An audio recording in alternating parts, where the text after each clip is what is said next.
Bonjour à vous toutes et tous. Donc voilà, nous voilà partis pour la 16e édition du Jug Summer Camp. Donc merci à vous tous de répondre présent comme chaque année. Je voudrais remercier nos sponsors, bien sûr, parce que cette conférence est gratuite et c'est tous nos sponsors qui nous permettent de garder cette gratuité. Donc merci à Serline qui organise cette conférence, Maïf, notre sponsor premium cette année, et puis à tous nos autres sponsors, Jeudivote, Darva, Elastic, Cloudapim, Clevercloud, GitHub et Couchbase. Merci beaucoup à vous tous. Tous ces sponsors ont des stands en bas. Certains vous ont même réservé quelques surprises, des concours. Donc n'hésitez pas à passer sur leur stand, à y discuter avec eux. Voilà, vous apprendrez des choses intéressantes. Concernant l'organisation de la journée, donc, pour le programme, je vous invite à aller voir sur le site jugsummercamp.org et puis voilà, regardez les conférences qui vous intéressent d'aller voir aujourd'hui.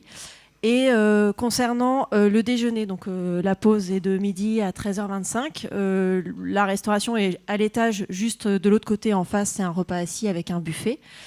Et puis voilà, il y a une pause en bas où il y a tous les sponsors pour le petit goûter. Là, nous sommes dans la salle Casoatadorn et la salle Champ-Chardon est juste derrière, là à côté, pour vous répartir dans les salles. Voilà, mon intro était très longue, je le sais.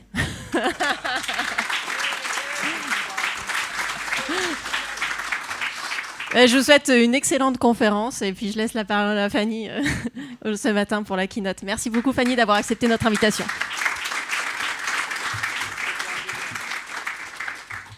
Bonjour. Bon, j'espère que vous n'êtes pas trop déçus. On vous a vendu un invité mystère bleu, genre grand schtroumpf méchant. Vous avez une gentille geekette vieille et tout en rouge. Ça, c'est fait. Et en plus, pour vous parler d'un sujet super dur, j'espère que vous avez pris du Guronzan, de la caféine, du Doliprane, voire de la codéine, parce qu'on va parler de quantique dès ce matin au réveil, pour essayer de décrypter et anticiper la révolution à venir, rien que ça. Alors, pour vous situer, parce que en général, je connais un peu les gens qui sont dans la salle. Là, à part 2 ou 3 personnes qui sont passées brièvement dans la boîte où je bosse actuellement, je ne vous connais pas. Donc, je me suis dit que j'allais me présenter un petit peu. Donc, je suis Fanny Bouton. J'ai été journaliste pendant 25 ans dans la tech avant de devenir Startup Programme Manager, puis directrice du quantique chez OVH Cloud. Et j'ai un passif un peu spécial. Donc, j'étais fan de science-fiction. Et dans les années 80, mon père m'a appris à coder sur cette machine d'ICL. Et il m'a appris aussi le COBOL. Et pas de chance, j'ai tout oublié. Donc dans les années 2000, ça aurait pu me rendre un peu plus riche. Et finalement, non. Mais voilà, donc j'ai grandi dans les salles informatiques. Et à un moment, je me suis dit, autant kikiner mes parents, donc je vais faire des études d'art. Et puis, à la fin des années 90, il y a Internet qui est arrivé. Je trouvais que le HTML, c'était vachement plus simple que le COBOL. Je sais que c'est pas un vrai langage, mais bon, ça servait quand même à l'époque. Et comme je savais dessiner, qu'il y avait Photoshop, je me suis dit, ouais, tu as des images, tu sais faire du HTML, tu peux faire des sites web. Donc j'ai été webmaster. Et puis voilà, et puis après, je suis partie faire d'autres choses. J'adorais la technologie, j'essayais de dépioter, de vulgariser. Et aussi, alors vous allez voir, on va parler automobile ce matin parce que le quantique et l'automobile, ça va pas du tout ensemble, mais il y a une vraie histoire derrière. J'adore piloter. Et je me suis dit que c'était plus facile pour raconter, surtout quand il y a plein de garçons dans la salle. Ils aiment bien le sport auto, parce qu'il n'y a pas encore assez de filles. Vous êtes combien les filles là aujourd'hui ? Allez, on est 6. Ouais, bon, c'est pas mal. C'est pas mal. Mais donc, je sais plus où j'en étais, mais c'est pas grave. Le but, c'est juste de vous dire, il n'y a pas de parcours. Et vous allez voir, le quantique, c'est compliqué, mais c'est simple aussi. Si j'y suis, c'est que vous pouvez aussi y aller un jour. Et en effet, donc en 97, j'ai vu qu'en 96, exactement dans Science et Vie, j'ai vu un super article qui parlait de téléportation quantique. Et là, je me suis dit, waouh, moi, grosse fan de science-fiction, on va faire la mouche, on va pouvoir se téléporter. Alors, avec un peu d'espoir quand même d'arriver en meilleur état, de rester un peu comme je suis. Et bon, en fait, pas du tout. Je me suis détruit en vulgarisant et en comprenant le sujet. Je me suis détruit tous mes sujets de science-fiction favoris. Mais par contre, j'ai découvert des gens extraordinaires qui étaient en train de créer le futur de l'informatique. Et du coup, je vais essayer de vous parler de ça ce matin en 30 minutes et on va essayer de rester dans les temps. Donc, comme je vous ai dit, je vais vous parler d'informatique quantique et de Formule 1. Et pourquoi ? Parce qu'en fait, tout le monde me dit, c'est quand le super ordinateur quantique qui va être super puissant et qui va résoudre tous les problèmes qu'on nous promet. Je suis obligée de répondre dans 20 ou 30 ans. Et là, on me dit, waouh, c'est loin. Pourquoi tu nous en parles maintenant, si ça ne marche pas ? Et c'est là où j'ai envie de vous dire, écoutez, avant de piloter une Formule 1 et d'aller se mettre dans le mur, faut quand même piloter. Et il faut des cartes. Et vous allez voir, on a des cartes, on a des Formule 2, on a tout un tas de trucs. Et en effet, pour bien piloter une Formule 1, il faut s'y prendre tôt. Charles Leclerc, il n'est pas devenu pilote comme ça du jour au lendemain. Et ça demande un petit peu d'apprentissage, mais ça se fait bien. Et vous allez voir qu'on a plein de choses. Alors, je vais revenir au vrai sujet, puisqu'on vous a dit quand même, et ce coup-ci, j'ai un peu plus de temps, pour vous expliquer les bases du quantique. On va survoler, parce que c'est quand même super scientifique ou mathématique, et un peu chiant, mais il y a des petites choses qu'on peut vous expliquer et vous mettre le nez dedans. Alors, est-ce qu'il y en a qui savent déjà, c'est quoi le quantique ? Ça part de quoi ? Vite fait ? Bon. Alors, ça part de la physique quantique, la première révolution quantique. Donc, on a découvert dans les années 20 qu'il y avait des particules qui avaient des comportements pas newtoniens. Pas le truc de la pomme qui tombe, qui font des trucs un peu chelous, comme la superposition d'états, la quantification ou encore la dualité onde-particule. Ça, c'est être une onde et une particule à la fois. Ça dépend si on l'observe ou pas. Et alors le truc le plus chelou que ça fait, c'est l'intrication quantique. Donc on a quand même eu un prix Nobel en 2022 Alain Aspect sur ce sujet. Intriquer des particules, on va faire une action avec des miroirs sur ces particules. Et une fois qu'on les sépare, si on fait quelque chose à l'une, qu'elle soit à 1 km, à 5 mètres ou à 10 000 km, si on fait quelque chose à l'une, il se passe exactement la même chose à l'autre. On sait maintenant intriquer, ça a été prouvé dans les années 80. On ne sait toujours pas pourquoi ça fait ça. Ça, c'est le truc, même le prix Nobel, ça l'énerve.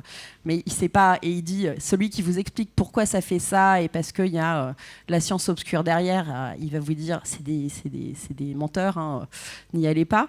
Mais voilà. Et par contre, avec toutes ces particularités physiques, il y a un gars, Richard Feynman, qui s'est dit, on va faire des nouvelles mathématiques. Ça permet de faire... Des nouveaux algorithmes et on pourrait créer des ordinateurs qui pourraient résoudre ces problèmes-là.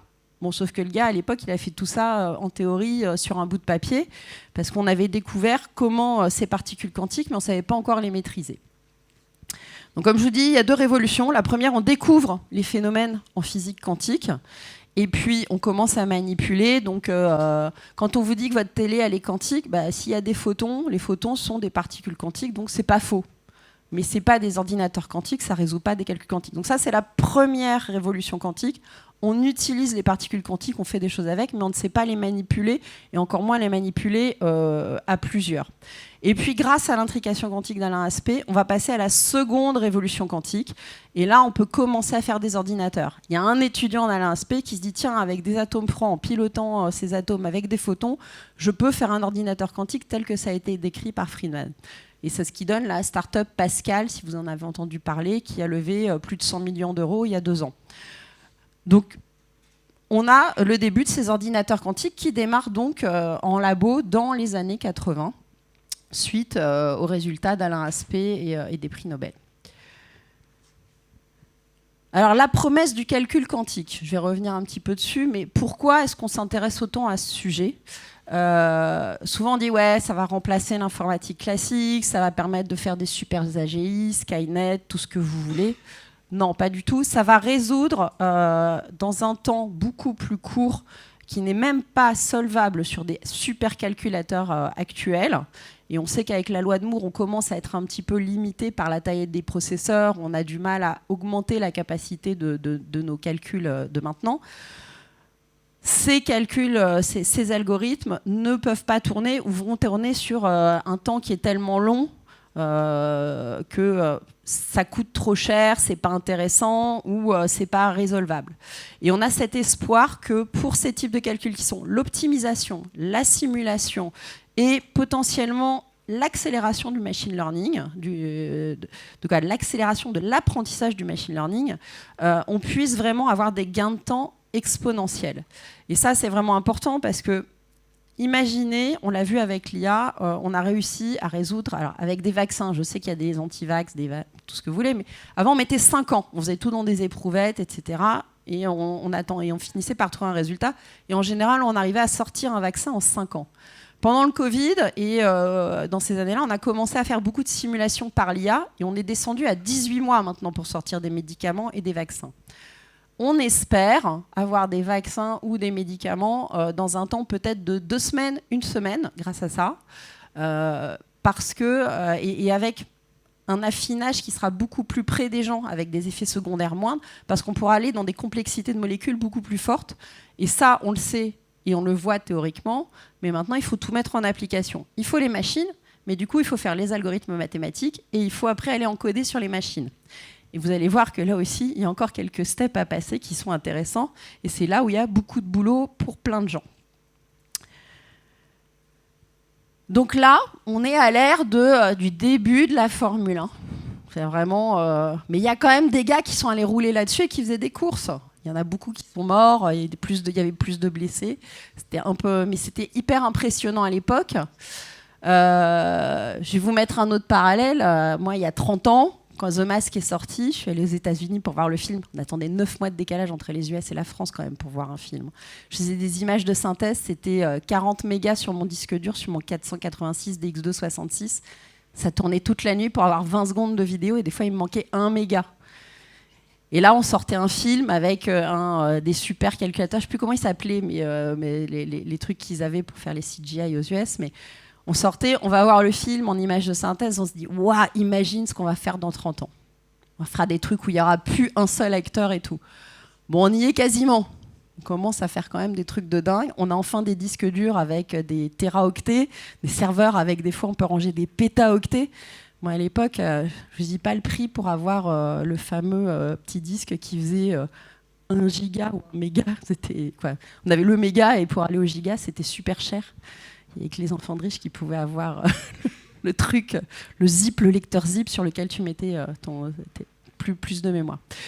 Et c'est pour vous dire, il y avait déjà des gars qui faisaient des effets spéciaux et des images de synthèse il y a 30 ans et qui se disaient ouais, un jour on va faire Star Wars intégralement en images de synthèse.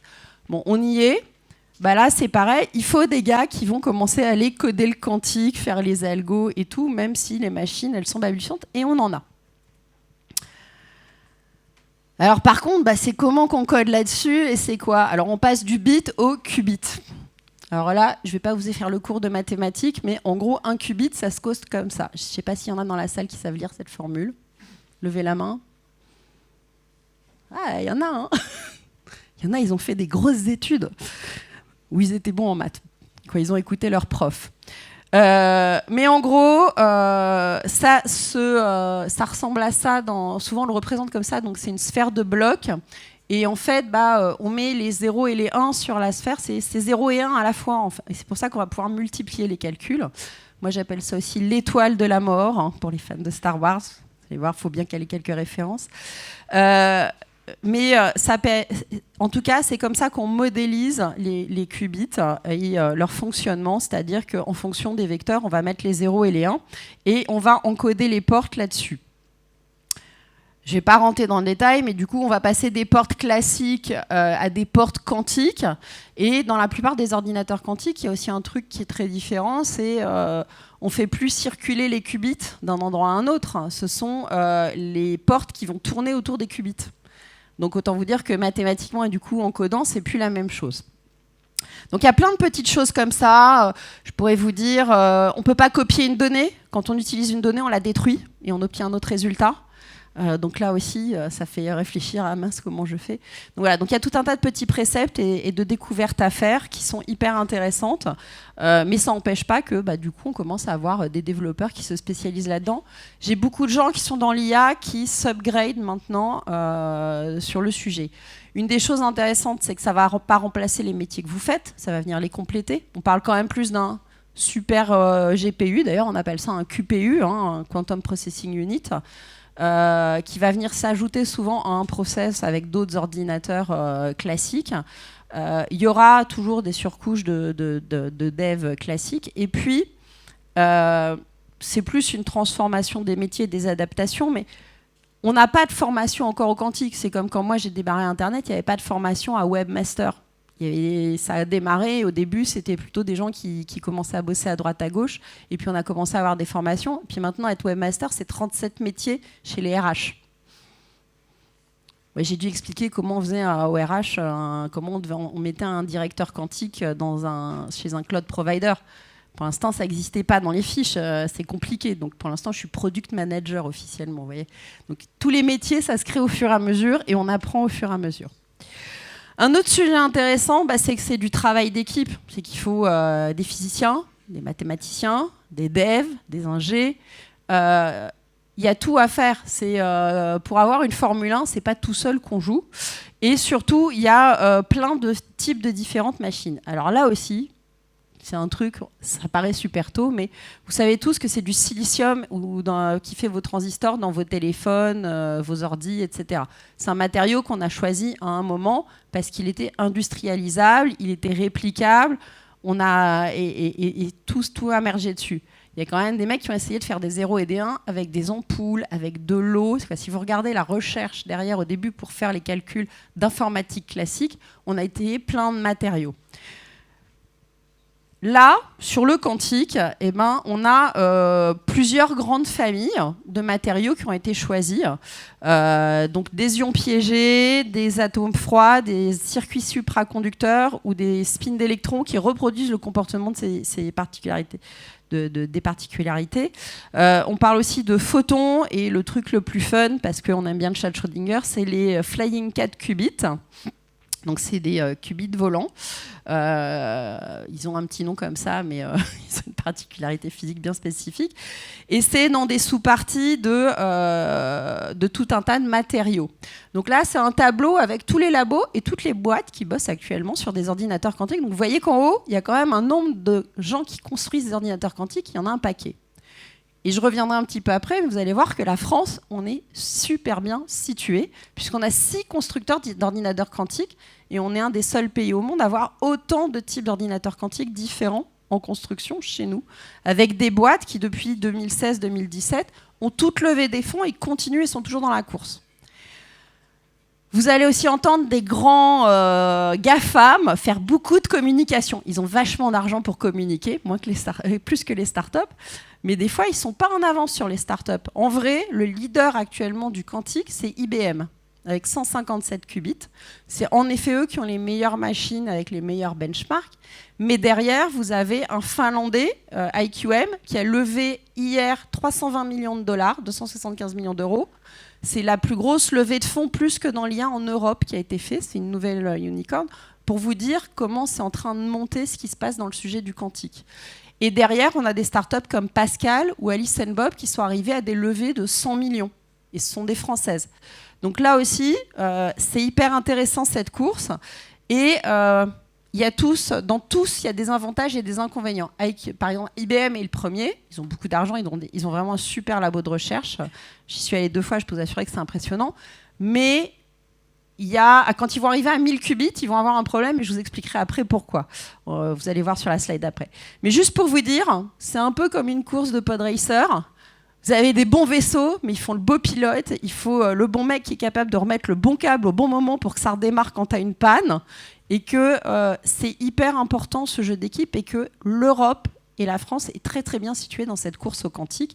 Et c'est un des sujets moi qui me passionne, c'est comment on fait pour peut-être vendre de la technologie européenne aux autres et qu'on ait le prochain chapitre, l'innovation vienne vraiment de l'Europe. Elle vient souvent de l'Europe, si on regarde bien, mais on se la fait souvent piquer pour des raisons financières. Donc là, il y a peut-être un coup à jouer, et vous allez voir, je vais vous expliquer comment on pourrait essayer de garder ces technos en Europe et les vendre. Est-ce que vous savez ce que c'est que ça? Est-ce que vous l'avez déjà vu ça? Levez la main ceux qui ont déjà vu une photo de ça, quand même. Pas tant que ça. Ça, c'est ce qu'on appelle le chandelier. Donc ça, c'est à l'intérieur d'un ordinateur quantique IBM, et c'est dans pas mal d'ordinateurs quantiques. C'est le circuit de refroidissement, donc c'est super beau, on met ça sur les salons parce que c'est vachement beau, mais en vrai, vous le verrez jamais en vrai en fonction. La puce avec les qubits, c'est là. Et là, pour piloter les qubits chez IBM, faut 2 fils, un en entrée et un sortie. Donc jusqu'à 157 qubits, vous multipliez par 2, on est un peu plus de 400, 500 fils. Mais imaginez quand il va falloir dépasser les 1000, en fait on a un problème de taille. Puis d'interférence entre les câbles pour piloter et autres. Et tout ça, c'est dans un tube qui est mis sous cryostat à quasiment moins 270 degrés, 0 degré Kelvin. Parce que les qubits, comme ils sont tout petits, ils bougent, ils chauffent vite, etc. Et ils ont tendance à collapser au bout d'un temps très court. Mais on fait tout pour qu'ils ne bougent pas et qu'ils restent le plus stable possible. Et ça, c'est un des challenges IBM, c'est comment piloter plus de 1000 qubits. Il faut qu'ils trouvent une interface sans fil, en fait. Ou en tout cas, qu'ils arrivent à paralléliser des ordinateurs quantiques. Voilà. Donc, c'est là où ils pourraient se prendre les pieds dans le tapis et qui sont attendus. Pour vous montrer aussi à quoi ça ressemble, alors dans un labo, à gauche, vous voyez, c'est un truc avec plein de câbles, etc. À droite, ils ont pris un designer de cafetière italienne pour aller au CES de Las Vegas pour que ça fasse super joli. Donc vous voyez, le fameux chandelier, il est dans le tube. Bon, derrière, il y a encore une armoire noire qu'on ne voit pas qui cache toute l'électronique de contrôle. Mais ça a de la gueule quand même, un ordinateur quantique américain. Et voilà. Pour montrer aussi un petit peu comment ça fonctionne et vous dire, Dieu sait qu'il y aura encore de l'informatique classique et que ça ne va pas être remplacé, vous pouvez voir, je vais me mettre sur celle-là, donc vous pouvez voir là le fameux chandelier avec la taille. Là, vous avez tous les trucs de pilotage, l'ordinateur pour aller envoyer les données, les algos, le circuit avec le compresseur avec l'hélium 3 ou 4 pour refroidir le bousin. Et puis après, ça repasse là-bas pour récupérer les résultats.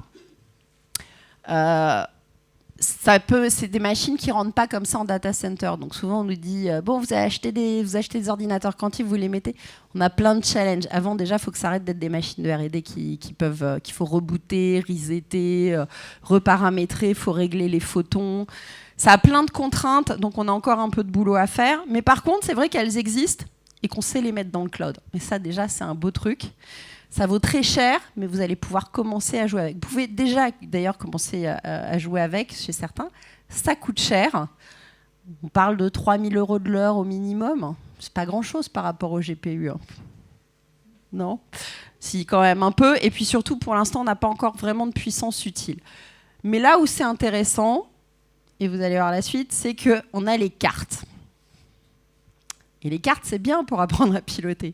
Donc vous pouvez apprendre à bosser avec des équipes de mathématiciens qui vont regarder les cas d'usage de votre entreprise.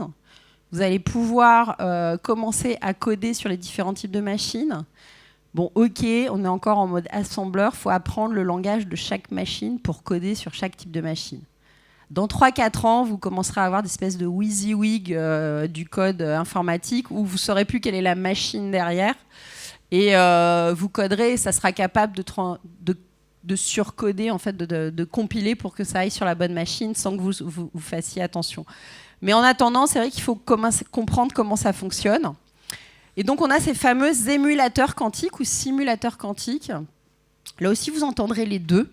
Alors sachez que dans le vrai dictionnaire, il a été tranché avec le prix Nobel à l'aspect qu'on dit émulateur, qui simule le comportement des ordinateurs quantiques, mais que simulateur, c'est une erreur des gens des équipes marketing, des grands groupes qui ne font pas la différence entre de l'émulation et de la simulation. Donc il y a un grand débat là-dessus. Moi, j'aime bien dire émulateur, parce que comme j'ai rencontré le prix Nobel sur ma gueule. mais bon, voilà.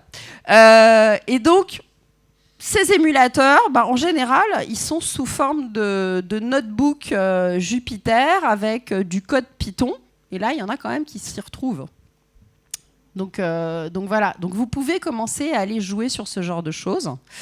Et je vais faire un mini 30 secondes de pub pour OVH Cloud. Vous avez déjà 9 émulateurs quantiques qui sont disponibles. Ça coûte moins de 2 € de l'heure. Donc on est loin des 3 000 € de l'heure pour apprendre à coder. Et on a sorti le dernier, donc IQM, les fameux Finlandais qui viennent de lever des fonds. Donc vous pouvez vraiment commencer à les jouer sur tout type d'émulateur et comprendre comment on code sur ces ordinateurs quantiques. Ça vous permet vraiment de faire tout ce qu'il y a à faire. Alors, vous verrez, il y a Qiskit, on a mis IBM aussi, parce que c'est la plus grosse communauté de dev et que ça les intéressait de pouvoir passer d'un environnement à un autre. Donc sans avoir à installer sur votre PC des émulateurs qui sont open source en effet, mais qui seront limités à une douzaine de qubits. Là, vous lancez du GPU dans un seul et même du CPU sur un seul et même environnement, et vous montez jusqu'à 20 qubits. Ça permet quand même de vraiment se faire la main, de coder, de commencer à trouver. Et donc de plus en plus de grands groupes montent des équipes de R&D pour bosser là-dessus. Et là, vous voyez, c'est qu'il y a ces 8 Européens et un Américain dans l'offre. Donc on a vraiment de quoi faire. Donc Alice & Bob, Pascal, C12, Cobly, Eviden, Candela, QPerfect sont des boîtes françaises qui sont sur le quantique. Et ça, c'est vachement chouette. Il me reste combien de temps? Ouais, encore 5 minutes, c'est ça? Je vais accélérer. Donc le travail d'équipe, c'est là où je vais un petit peu juste vous motiver. Je sais que beaucoup ont tendance maintenant à bosser sur des boîtes américaines, etc. On a laissé passer le cap de l'IA, de tout un tas d'outils, et on rattrape encore les wagons, il faut être honnête. Mais là, sur ce truc-là, dès le départ, on a des bons poulains, comme bien d'autres fois. Si on commence à consommer et à utiliser les ordinateurs qui sont produits en Europe, et ça va aider à les financer. Ça pourrait nous aider aussi à avoir vraiment des machines dans le futur qui soient européennes, vendues à tout le monde, et pas l'inverse. Les Américains, pour l'instant, ils sont globalement moins bons à part IBM. Comment on fait pour essayer de les dépenser? Donc là, c'est petit acte militant de développeurs. Si vous voulez bosser, on pourrait bosser sur des technos européennes plus d'une fois. Ça nous est passé sous le nez. Et les aider à avoir ces financements, c'est de commencer à coder sur leurs outils, commencer à pousser les boîtes à consommer ces produits-là. Donc c'est vrai que moi je les connais depuis le début, je les vois, ils se battent, ils font des trucs exceptionnels. J'aimerais bien voir une de ces technos-là arriver et pas être rachetés ou disparaître, parce qu'il faut savoir que comme ce sont des technologies qui proposent une puissance de calcul, on préférera peut-être dire non, on vous interdit de vous vendre à un autre pays et on tuera la start-up. Bon, quand on tue la start-up, les gens, on ne peut pas les empêcher non plus de partir bosser à l'étranger. Et ça, c'est un vrai sujet, c'est comment nous, de l'autre côté de la barrière, on peut aider à ces boîtes-là à continuer d'exister. C'est à consommer leurs solutions et à les aider à améliorer. Et l'Europe a vraiment sa carte à jouer. Je pense que c'est un peu notre dernière carte technologique pour aller dans le futur. Donc voilà, donc j'ai essayé de faire le petit bug dans la matrice aujourd'hui. Je suis désolée, je vous laisse choisir la pilule que vous voudrez. Si vous voulez prendre la bleue, pas forcément OVH Cloud, mais en tout cas celle du quantique européen, n'hésitez pas. Si ça vous a intéressé d'aller un peu plus loin, parce qu'en 30 minutes c'est toujours difficile de vous donner plus de clés, il y a France Quantum qui est en juin, qui est un événement. On pourra vous envoyer le lien, ou je ferai un post avec un lien, et vous pourrez tous avoir des billets gratuits pour la prochaine session. Ça vaut quand même, c'est une conf payante, mais je peux filer des billets. Et puis pour ceux qui auraient apprécié ma voix et qui voudraient en entendre encore plus, j'ai 2 podcasts sur le sujet. Donc un sur l'actualité où on débullshit avec Olivier Ezrati, le quantique, tous les mois, et des codes quantum qui sont des interviews. Il y en a plus de 80 de grands scientifiques, de start-upers, d'ingénieurs qui racontent leur parcours et comment ils ont fait. Et alors, si vous voulez vraiment mettre dans le dur ou bien vous endormir le soir, je sais qu'il y en a hier soir qui ont eu du mal à s'endormir dans la maison où j'étais, mais c'est pas parce que je ronflais, ça je suis sûre. Vous avez le bouquin Comprendre les technologies quantiques, c'est 1632 pages, mais il y a bientôt la nouvelle version qui arrive. C'est chapitre par chapitre, vous pourrez vraiment commencer par le domaine que vous voulez, y compris le code. Mais c'est gratos, et il y a la version 24 pages en condensé qui existe, mais je vous laisse la trouver sur le site. Voilà, donc en attendant le futur, les voitures volantes qu'on aura générées parce qu'on les aura simulées sur ordinateur quantique, je vous remercie d'avoir suivi cette keynote d'ouverture. Bienvenue au JUX Summer Camp.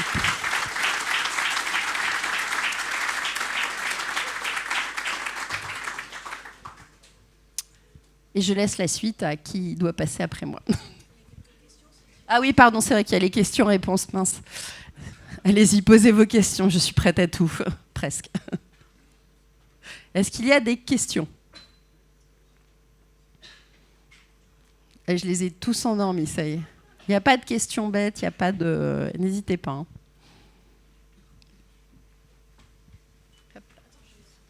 Je là.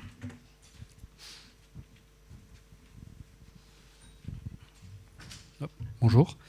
Merci beaucoup pour la présentation. Donc, ma question porte sur actuellement quel problème on arrive à résoudre en pure quantique si on arrive par exemple en utilisant la centaine ou plusieurs dizaines de qubits. Est-ce qu'il y a des problèmes déjà qu'on arrive à résoudre, qu'on ne résolvait pas ou qu'on ne résout pas aujourd'hui avec un ordinateur classique? Alors, il n'y a pas d'algorithme utile qu'on peut résoudre avec 10 ou 20 qubits. Avec 2 qubits, chez OVH Cloud, on fait de la QRNG, par exemple, donc de la génération de nombres aléatoires. Et vous verrez, on fait une annonce là dans une semaine, je crois, sur... on a augmenté l'entropie des certificats SSL grâce à de l'entropie quantique avec 2 qubits. Bon, mais c'est pas un gros algorithme, ça n'a rien de complexe. Non, il va falloir environ 1000 qubits pour pouvoir commencer à atteindre certains algos qu'on peut faire tourner sur des HPC. Le vrai avantage quantique sur du calcul utile, ce sera là. Tous les avantages ou suprématie quantique que vous avez entendus sont toujours sur des calculs qui servaient à rien ou qui n'étaient pas solvables sur du HPC. Donc ça, c'est important à comprendre. Il y a beaucoup de com'. Par contre, ce qu'on voit et ce qu'on voit déjà, par exemple, avec un ordinateur quantique de 100 qubits de Pascal, c'est sur des algos en finance. Si on fait tourner un bout sur du HPC et un bout qui est plus adapté, qui peut tourner sur 100 qubits, qui est assez court, et avec moins de jeux de données, mais dans un temps équivalent au HPC, on va obtenir le même résultat. Mais par contre, du coup, on va consommer moins d'énergie, parce qu'actuellement, une machine de Pascal consomme moins d'énergie qu'un HPC dans le même temps. Donc du coup, on a un avantage énergétique. Et en fait, on commence à voir aussi une hybridation des calculs. On se rend compte qu'on peut mettre un bout d'algo qui est vraiment optimisé, qui va permettre de gagner soit du temps, soit voilà. Et puis moins de données aussi, parce qu'on arrive à obtenir des mêmes résultats avec des jeux de données plus petits. On ne peut pas faire de big data avec du quantique. Ça aussi, c'est un truc, vous allez voir, c'est un peu hard au départ, mais ça permet de traiter par contre le jeu de données instantanément dans tous les sens en même temps. Donc voilà, donc il y a encore un peu de chemin, les 1000 qubits, on devrait avoir 500 qubits l'année prochaine, en 2026, qui devrait arriver, et les 1000 qubits devraient arriver assez vite chez certains. Là aussi, un autre truc que j'ai pas dit, c'est vous avez donc IBM avec ses 157 qubits qui est en avance, mais qui a un palier un peu plus tard à passer. Il y en a d'autres, ils sont en retard parce qu'ils n'ont pas encore intriqué leurs qubits.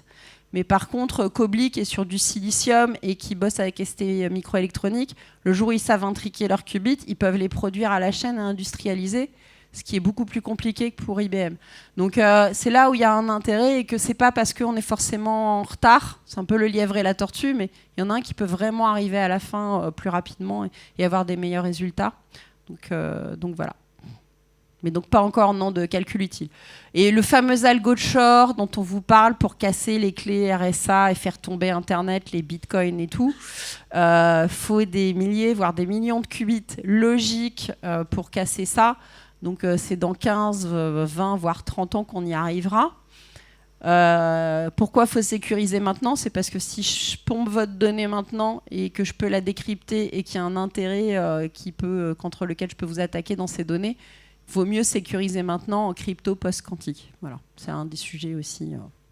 Donc on a 80 à peu près algos existants utiles, mais on n'a pas encore la puissance pour les faire tourner complètement.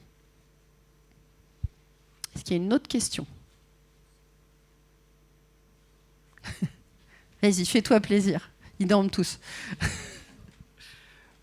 Oui, donc vous avez parlé de l'augmentation du nombre de qubits. Il y a une loi de Moore ou de Q-Moore, je ne sais pas comment on l'aurait appelé, ou autre, ou humour, pour... comment dire, du coup, je me suis perdu dans ma connerie. Oui, quoi, ça... Est-ce qu'il y a un équivalent de la loi de Moore en quantique? Voilà. Alors, je crois qu'elle n'a pas encore de nom, mais en effet, depuis que j'ai commencé à suivre le sujet, depuis le début des créations des boîtes, on voit en effet un doublement des qubits à peu près tous les ans chez chaque constructeur dans les labos. Après, en sortie avec la machine stabilisée qu'on peut connecter à des data centers, ça commence à aller. Mais c'est vrai que ce sont des machines qui demandent encore beaucoup de réglages. Et voilà. Mais en tout cas, non, il y en a qui sont déjà à 1000 qubits en labo. Hein, donc ça va commencer à arriver sur le marché. Faut juste, on finit des benchmarking, il y a plein de choses qui sont en train de mise en place. C'est pareil, là c'est difficile de benchmarker, on dit le nombre de qubits, mais il y a des qubits bruités, des qubits non bruités, et des qubits bruités, même si vous en avez beaucoup, il faut faire du code de correction d'erreur, du coup ça va coûter plus cher, ça va consommer plus d'énergie. Donc il il y a des benchmarks qui sont en train d'être mis en place. Il y aura une conférence qui s'appelle Quest à la fin de l'année, organisée par, cofondée par Thales, pour justement le benchmarking des qubits. Ne vous fiez pas au nombre de qubits. Fiez-vous vraiment à la qualité et regardez toujours le bruit et le nombre de qubits logiques aussi quand on vous parle de quantique.